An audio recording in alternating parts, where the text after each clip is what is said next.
મતદાર યાદી સુધારણા કાર્યક્રમને લઈ અમદાવાદ શહેર અને જિલ્લાના તમામ વિસ્તારમાં આજે અને આવતીકાલે એમ 2 દિવસ ખાસ વિશેષ કેમ્પનું આયોજન।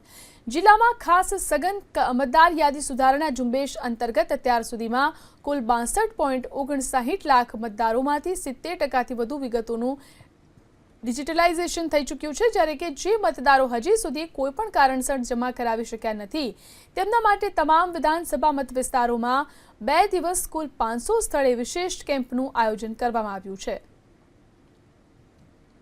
સમગ્ર રાજ્યની અંદર મતદાર યાદી શુદ્ધિકરણ કાર્યક્રમ ચાલી રહ્યો છે અને તેની અંદર આજે ખાસ ઝુંબેશ તાલુકા પંચાયત કચેરી, જિલ્લા પંચાયત કચેરી, મામલતદાર કચેરી ત્યાં આગળ શરૂ કરવામાં આવી છે। 2 દિવસ શનિ અને રવિ આ 2 દિવસ ખાસ જે ફોર્મ અત્યાર સુધી બીએલઓ ઘરે ઘરે જઈ અને આપી આવ્યા છે અને એમાંથી જે લોકો બાકી રહી ગયા છે આ ફોર્મ પરત કરવા માટે વિગતો ભરીને એ માટે આ 2 દિવસ ખાસ રાખવામાં આવ્યા છે, કારણ કે 4મી તારીખ ડેડલાઇન છે। 9મી ડિસેમ્બરના રોજ પ્રાથમિક મતદાર યાદી એ પ્રસિદ્ધ થવાની છે, એટલે પ્રાથમિક યાદી પ્રસિદ્ધ થાય એ પહેલાંના હવે આ ગણતરીના દિવસો છે। છેલ્લી આ પ્રક્રિયાઓ ચાલી રહી છે અને આપ દ્રશ્યની અંદર જુઓ છો જે મતદારો ફોર્મ ભરી આવે છે છતાં પણ ફોર્મની અંદર કંઈક ક્ષતિ રહી ગઈ છે તો અહીંયા તેમના ફોર્મ ચકાસી અને પરત લેવામાં આવી રહ્યા છે। બીએલઓ છે અને બીએલઓની સાથે સાથે ભારતીય જનતા પાર્ટી દ્વારા પણ અહીંયા એ બીએલઓ તરીકે કામગીરીની જવાબદારી સોંપવામાં આવી છે। તેમની સાથે વાત કરીશું।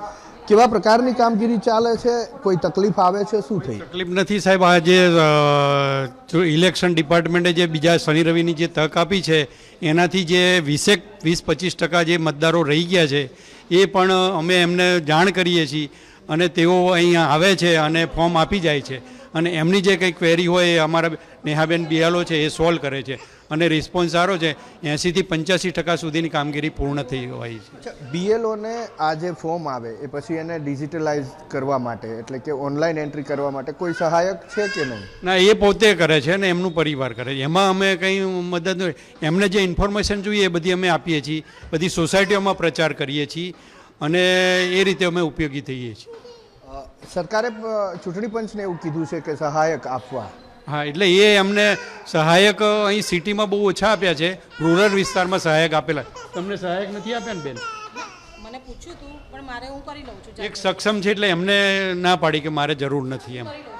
બાકી કામગીરી ચાલે છે અને સહાયક આપવાની જ્યાં સુધી વાત છે તો શહેરી વિસ્તારની અંદર સહાયકો ઓછા ફાળવવામાં આવ્યા હોવાની વાત સામે આવી છે।